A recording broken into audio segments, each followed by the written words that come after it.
Welcome to the Your Courageous Life podcast, where we discuss psychology and tools to help you create better habits, cultivate discipline, and live with courage, aka grit and emotional resilience. I'm your host, Kate Swoboda. Learn more about my books and get additional resources at yourcourageouslife.com. And now, here's today's episode. All right, raise your hand if you would like to become more confident. I can't see you raising your hand, obviously, but you know what I mean. Everybody would like to be more confident. Who wouldn't want to feel confident going into any situation? Here's the question, though. How do you actually develop that as a skill? Like, feeling something is not often, it's not a switch you can flip, right? Like, I can't flip a switch and oh, look at that, I feel more confident. Well, I think there is a way to develop confidence as a skill. And in today's episode, I'm going to go over the actions that you can take to actually develop more confidence. So these are going to be actionable strategies that will help you develop that skill. This is not about just try to feel more confident or try to believe in yourself. I'm actually going to walk you through what I believe develops confidence, and I'm going to give you essentially a protocol of sorts for developing that confidence. And my idea is that this is something that you would look at and you go, okay, how am I going to be more confident a year from now than I am currently today? So it's not going to be like a hack, so to speak. It's not going to be like, oh, just do this one thing and tomorrow you're going to feel more confident. It's more so, how are you developing the actual state of confidence as a lifelong quality? A lifelong feeling that you can tap into. I would love it if at this time next year you go, I see a huge difference. I see true progress between who I was a year ago and who I am now in terms of confidence, obviously. So let's get into it because I've got a lot to say about this and I'm going to unpack each of these pieces. I'm going to lay them out kind of like steps, because I do feel like this is a protocol that if you apply it to your life, you absolutely will see a difference. So you can write down each of the pieces as I'm laying them out. I do think they build on one another. They also kind of overlap with one another, all of that. But the first one is the linchpin for all the rest, okay? And it is this: decide now on some kind of a big challenge or goal. And my guess is that if you're listening to this podcast, you already kind of know what that is. There's something within you that maybe kind of you've always wanted to do. You've always felt like, oh, it'd be so cool if I could do this thing. Whatever that thing would be, choose a big challenge or goal. So if you want to be more confident than you are right now, but you understand it's going to take time to develop this as a skill or a quality, choose a big challenge. Now, there's a quote that I believe is by Jim Rohn, R-O-H-N. Not totally sure. I was looking around online. I couldn't quite find it. But anyway, I believe it's Jim Rohn who said, set goals that are so big that the pursuit of the goal itself will change you. So essentially, you are not going to become more confident by watching a few motivational speeches or, listening to them on TikTok or listening to inspirational podcast content. I wish I could give you that today, right? But I can't. Becoming more confident will only happen when you have undeniable proof in your own capacity and capability and consistency and willingness. And the only way to get that proof is to do things that test your capacity and your capability and your willingness and your consistency, and not give up until you actually get there. I suppose the other way to become more confident would be to go through some really, really horrible, sucky life experience and emerge from the other side. But I'm looking at how do you actively develop confidence, and ideally without you having to go through the worst grief of your life. Okay. So make this the year that you decide you're going to do something big. I'm talking about capital B-I-G, big. And on the other side of going after and doing that big thing, you're going to find that when you look back, you will have been changed by the pursuit itself of the big thing. And I'm going to give some examples. Here's one that I know is on a lot of people's bucket lists. Write a book, end to end. Okay? So if you set a goal for yourself, I'm going to write a book between now and 12 months from now. Doesn't matter what time of year you're listening to this. This is not a New Year's resolution podcast. It's just you're setting a course, you're setting a date, you're saying between now and a year from now, I am going to write a book, end to end. It might not be the best book ever. It might have issues that need revision later, but I will write a full draft. I'm committing to writing this book.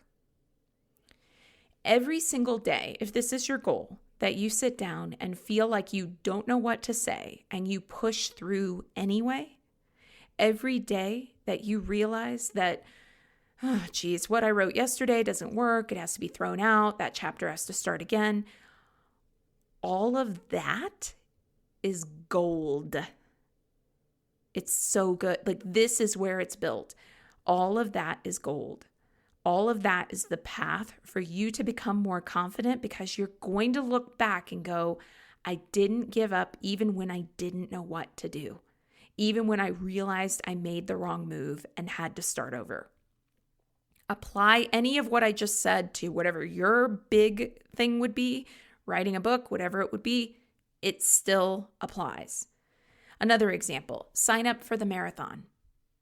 If you've always wanted to do a marathon. Obviously, if you've never always wanted to do a marathon, don't sign up for these things just to prove something. But whatever your thing is, so with a marathon, your resistance is going to tell you it's too hard, it's too cold, it's not the right time, you're too tired, it's been too busy of a day at work. Every time you hear those voices and you lace up your shoes anyway, you are creating the proof that you can do hard things. That your resistance doesn't call the shots, you do. And think about it, that resistance is what undermines the confidence. If you ask someone, well, why don't you feel confident? They're likely to say something like, well, I just feel like I can't do it. I feel like I'm not equipped. Or there's a voice in my head that's like, why do you bother? Why do you think you're capable of this? It's the setting of the big goal and facing the resistance that actually gives you the confidence you're looking for. So whatever your goal is, commit to the year of couples therapy. Go live in a foreign country for 3 months. Build the tiny house from scratch. Go find that patch of land and set up a sustainable permaculture. Find the goal that scares you just a little bit. One that will take a while to accomplish, that you aren't totally sure you can do, and go after it. For me, my entry point into this has been fitness and moving my body. I was not an athletic kid. I was not an athletic teenager. I was not an athletic college student. I've never been on a sports team in my life. But moving my body in these really extreme ways has taught me so much that is applicable to the rest of my life. And so I have 2 examples of this to share, because for real, I want you to know that I've both been there and am still there.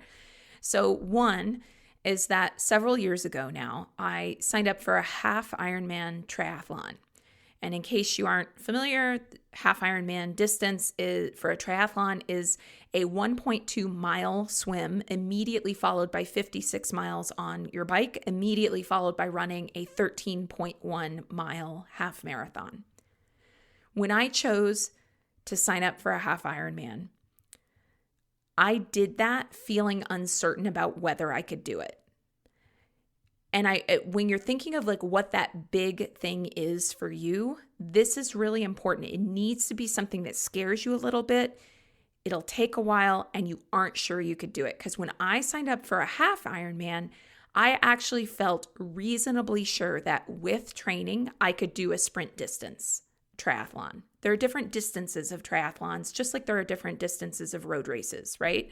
So I knew I could do, or felt reasonably sure I could do a sprint distance. And I felt for sure, reasonably sure that with the right training, I could do the Olympic distance of a triathlon.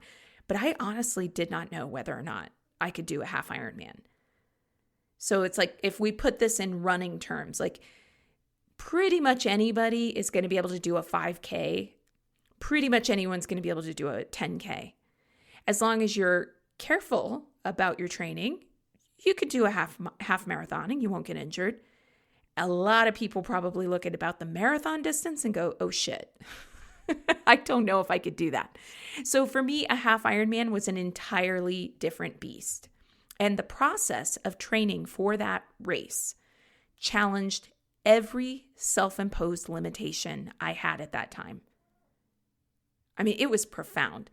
It challenged every self-imposed limitation I had at that time. Every voice that I had about a half marathon, voices of, I can't do it. What do I even think I'm doing? Who am I to think I could? This is going to suck. I'm going to fail. Whatever that was, all of that applied to anything else in my life that mattered to me. And so doing that half Ironman made me get really clear on how to handle those voices of limitation, maybe get really laser focused on my priorities, on time management. I manage my time completely differently now. It pushed me to think outside the box for how I'd manage the different aspects of my life, working full time, having a family, training, and not just like manage as in like, oh, I tick that off the checklist, but like it really got me thinking about things like how much time with my family is enough time with my family, right? Because like I need to define what I feel in integrity with. There's a certain amount of time with my family where I go, okay, yeah, I've really shown up and been a family member and I've connected and I've, all the things.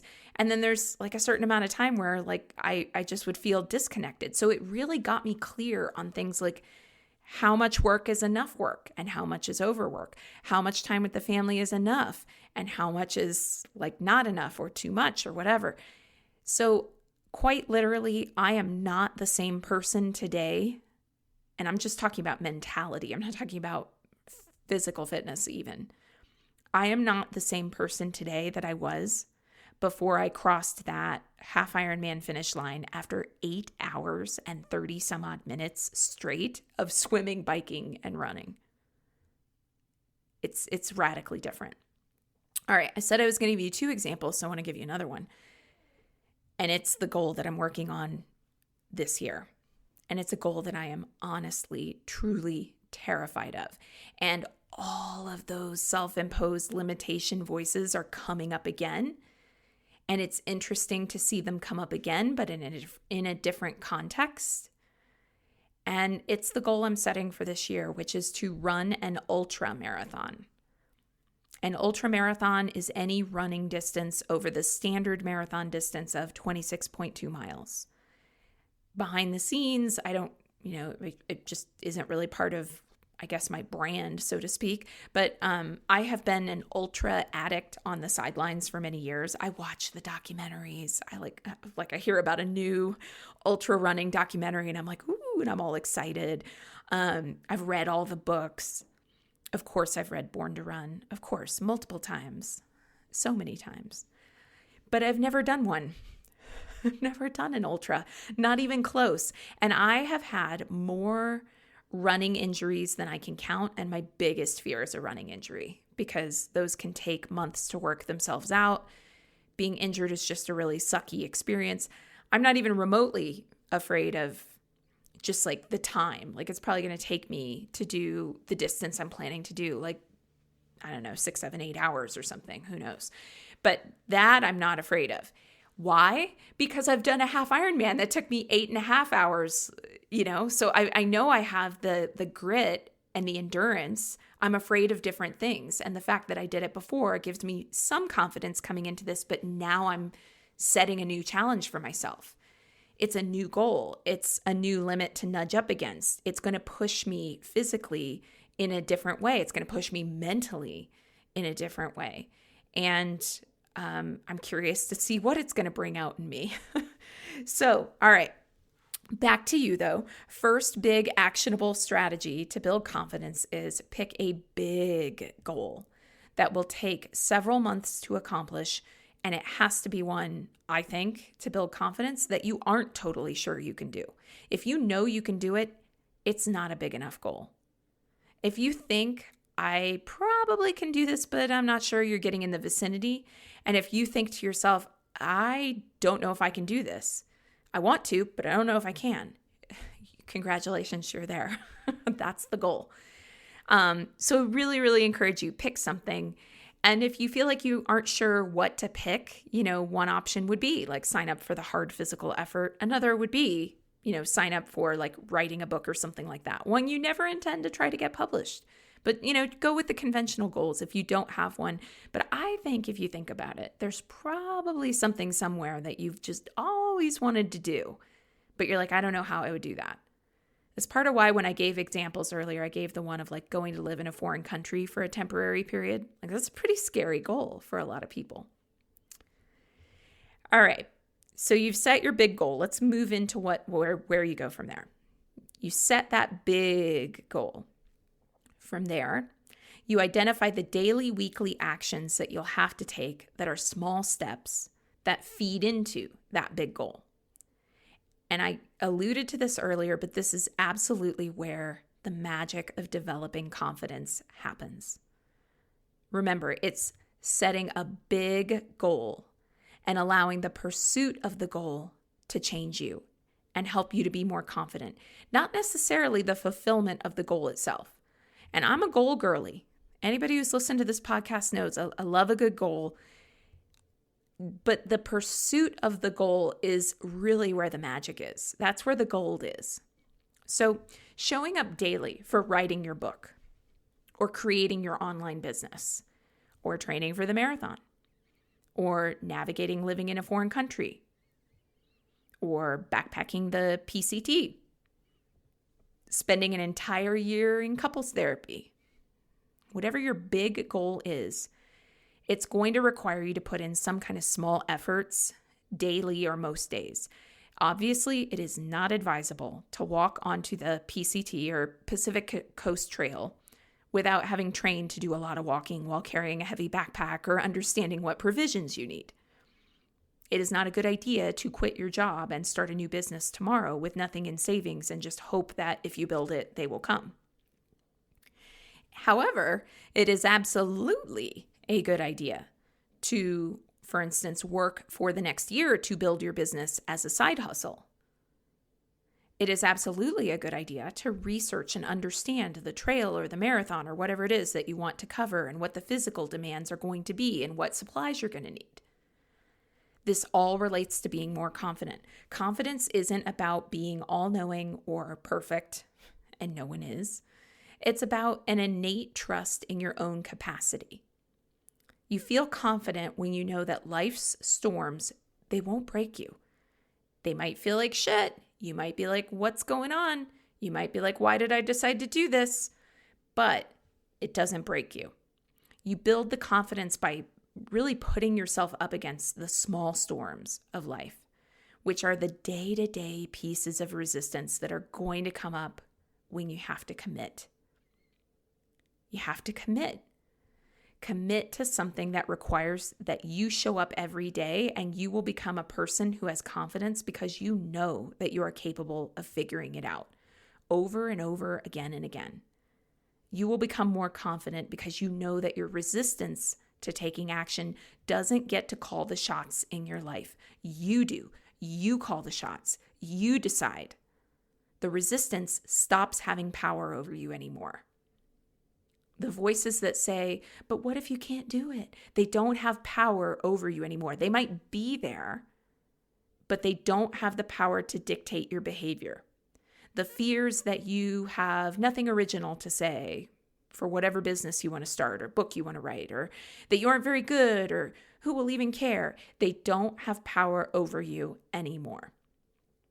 And the only way that you step into this place of confidence is by intentionally putting yourself in a situation where you will have to confront those voices or those challenges. And spoiler alert, you will feel tired.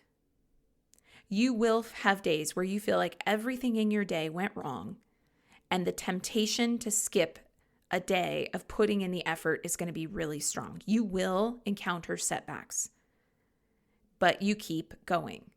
You find workarounds. You think outside the box. You keep going. And again, I give the personal examples because I never want to come across in sharing what I feel is useful and what I've learned and trying to be of service in sharing what I've found helpful along the way. I never want to come across as a guru, as if I'm like cool as a cucumber and I don't have these things come up too. Like they absolutely do. Currently with my ultra training, I live in Colorado. It has been really cold and windy in Colorado. And I am here to tell you right now, there is nothing I hate more than a combination of both cold and wind. Hate. And there's zero way for me to predict what the weather will be, by the way. If anybody's like, well, why don't you just not run on the cold and windy days or, something like that. Oh my gosh. If I may briefly editorialize, I don't know what is going on with the meteorologists in Colorado, but they are always wrong. Like they're wrong like an hour out. They're wrong. The weather app will say that it's sunny and it will be snowing. I'm not even joking. There's something about the weather, the cold fronts, whatever. They move over the Rocky Mountains and so many things will change that in the morning, quite literally, the weather app will say it's going to be 30 degrees and sunny. And I'm like, great, I'll go out for a run. And then in the afternoon, it's overcast and a high of 20 degrees and there's wind and the wind chill makes it feel like 10 degrees. And I'm like, oh shit. These challenges are very real for me. They tempt me to skip runs. And I'm just like you too. I'll have a crazy work day with a lot I'm trying to get done. I'll feel tired at the end of the day, just don't wanna. But every day that I rise up against the impulse to skip, to water it down, because that's the other thing people do. It's not just skipping, it's watering it down and cutting corners and not really doing what you said you were going to do. Every time I rise up against the impulses to skip, to water down, to quit, I feel a bit more capable. In some ways, the challenges are providing the perfect conditions for me to rise up, because either I can go and I can do the hard thing and run in the wind and cold. And by the way, I'm like completely looking outside my window right now and thinking of the run for later today and noticing that it's overcast and the trees are moving because it's windy and going, But I'm either going to go meet those perfect conditions for me to see that I'm capable of doing this thing even when I don't want to, or I'm going to be prompted to think outside the box. And actually, I did that yesterday. So thinking outside the box about how to solve a problem, also part of how you build confidence, because you're not like, oh no, problem, I'm stopped. It's like, oh no, problem, this sucks, but what can I do about it?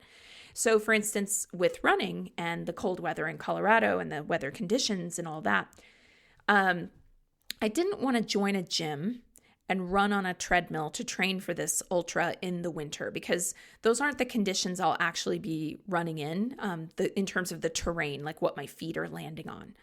Plus, I didn't want to spend money on an expensive gym membership that I would only be using for the treadmill, right? Because some of these gym memberships are like $75, $100, $150 a month. But then I realized that the local, these franchises like Crunch Fitness, Planet Fitness, they have these $10 a month gym memberships.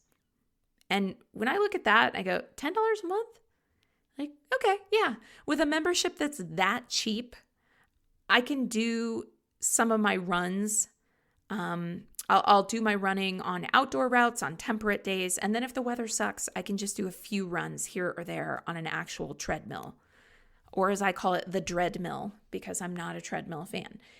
And then I also don't have to have like a treadmill taking up space in my house and stuff like that. And cost-wise, at $10 a month, if you figure the average treadmill costs like $300 or $400 a month, $300 or $400 total. At $10 a month, I could have a Planet Fitness $10 a month gym membership for a couple years before, it would be cheaper to have bought the treadmill and all that. So nonetheless, the thing I'm trying to say is that the imperfect conditions that you are going to face when you're tired, when you're pressed for time, all of that, when you rise up, you either meet those conditions and then go, oh, I was so capable of doing that. Or you don't meet those conditions necessarily in exactly how they rose up. You find a way around them. So you set a big goal, one that scares you a bit and that you aren't sure you can accomplish. And then you follow through with small daily actions towards that goal, and you don't skip days. You don't water down what you need to do. You don't quit. And that teaches you resilience and facing challenges. And it builds your confidence because you start to trust yourself more and more. I can be counted on to follow through. Here's what you do next, though. It's not just that. Next, you nudge yourself slowly to see if you can go one more. So here's an example with building a business, if that is your big goal. You know what you want to offer. You learn about getting a website up and how to communicate your value to your audience. You start creating content or some kind of marketing strategy that involves regular outreach to that audience. These are the basic ingredients of a business. At some point, you're going to fall into a rhythm, which is awesome. The things that felt hard at the beginning won't feel so hard later. You've set up essential foundational pieces. So it's not feeling like it's so difficult anymore. Now what you do is you nudge yourself slowly to see if you can go one more. You resist the urge to plateau. You try to go one more to up the ante just ever so slightly. Okay? Now, fitness goals really fit in very well for this. So, this example of me training for an ultra marathon, right now my focus is on building the ability to run 20 to 25 miles a week without injury. This is a base mileage. So this could be akin to setting up those basics of a business, right? But as I build mileage, there's going to be a point when my body will adjust and I won't be so tired and I won't be so resistant. And I want to believe that spring will come again. And that when spring comes again, I will no longer feel the resistance to running on days when it's cold and windy. And when that happens, I don't want to plateau. Okay, so I'm going to need to up my mileage just a little bit, just nudge myself a tiny bit more so that I continue to be challenged and I continue to play to that next level. So for you, with whatever goal you have, once you've established a good daily cadence, look for opportunities to up the ante. And you never know when you might surprise yourself. I mean, I get it. At the beginning, it feels like, Kate, like just me even doing anything daily to do this thing I want to do is going to be a lot. Now you're talking about upping the ante. You might surprise yourself, okay? Don't sell yourself short at this early stage of the game. You're going to hit a plateau and you're going to be like, oh, I got it. Nudge it up a bit. So let's say with something non-athletic, if you're writing a book, for instance, and you have committed to 30 minutes a day of writing and you're in a good pattern with sticking to that. I'm not saying that you should go from 30 minutes a day to 60 minutes a day, doubling your time, unless you are like, okay, that feels like the next step for me, right? Like you do you. It's always about that. But what about going from 30 minutes to 45 minutes? Or what if you did 30 minutes of writing plus you spent 10 minutes after that reading a book from a genre you typically don't read from, which might kind of stretch your current skill or the tone you're trying to bring to your existing book or make you think about something in a totally new way, but basically something that would inform your writing. So essentially, you can nudge it up a lot of different ways. It doesn't have to be more time and it doesn't have to be more intensity. That's the point I'm trying to make. Here's why this builds confidence. You'll see that not only were you capable of the thing you set out to do in the first place, but you were actually capable of going further. If you think you'll feel like a confident badass just by sticking to what you said you'd stick to, you'll really feel like a badass going above and beyond. All right, I've got one last thing for you, okay, for building confidence. This is an actionable strategy. I'm telling you, try this out. A year from now, you will be different.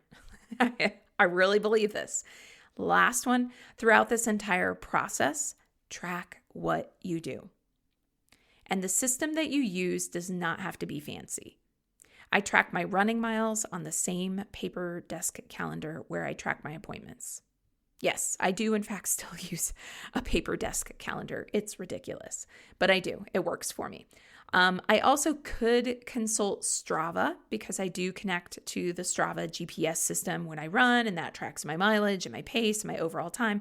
But I like having mileage noted on my paper calendar, particularly because I really like looking at the week and looking back over a training week and just being able to go, I did this. Like there it is. Like the week is spread out across the page and I did this. I did this many miles. Feels good. I've mentioned this on other podcasts. I am not sponsored or anything like that. Love the Productive app for habit tracking. I've used it for several years. Really great for getting a streak going. I use it to track all of the things for my morning practice. But nonetheless, whatever system you do, track what you do. And I'm going to give you the reasons for why, okay? First, it gives you, obviously, a measure of the work you've put in. Particularly for exercise goals, it feels really good to see that, I don't know, like whatever you were capable of lifting, if you're a weightlifter or you want to get into weightlifting, whatever you're capable of lifting in January, by September, you can now lift 35 or 50 or however many more pounds than you could at the start of the year. So that's a really cool thing to see. Second, it helps you, when you track what you're doing, it helps you learn from your successes or failures. It's when you look back over time in hindsight that you'll be able to see where things got off track or why things stayed on track. So for instance, maybe you'll realize that you start off Mondays really well, but as the week goes on, you lose steam. And that could be unconscious if you weren't tracking and seeing that week after week, that same pattern plays out.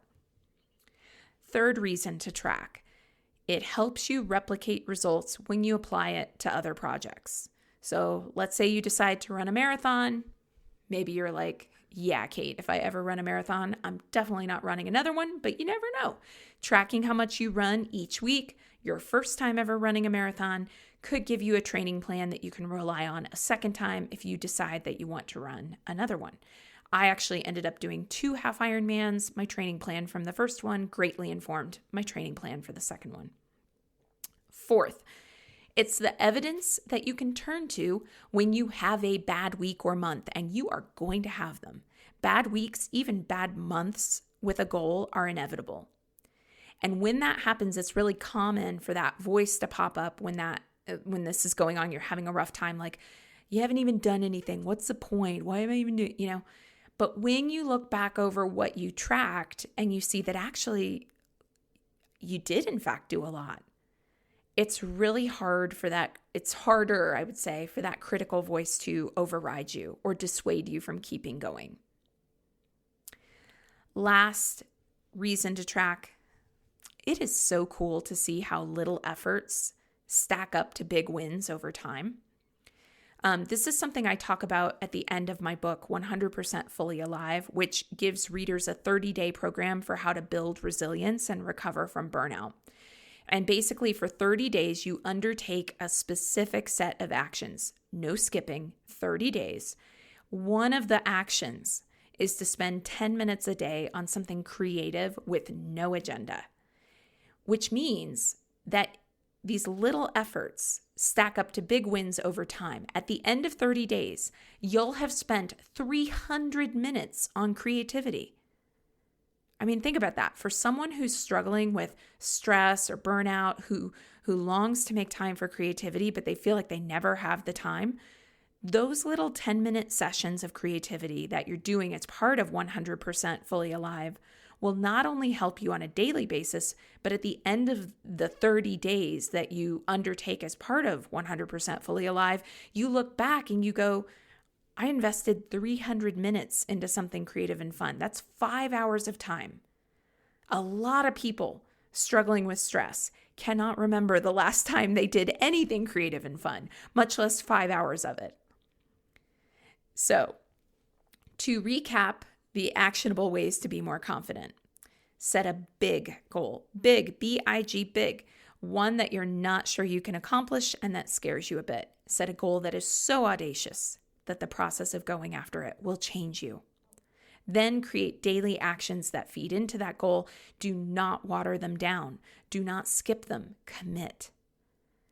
Next, See if you can nudge up the daily actions in small ways here or there to go one more. And last, track your progress so that the evidence is sitting right there of what you've accomplished.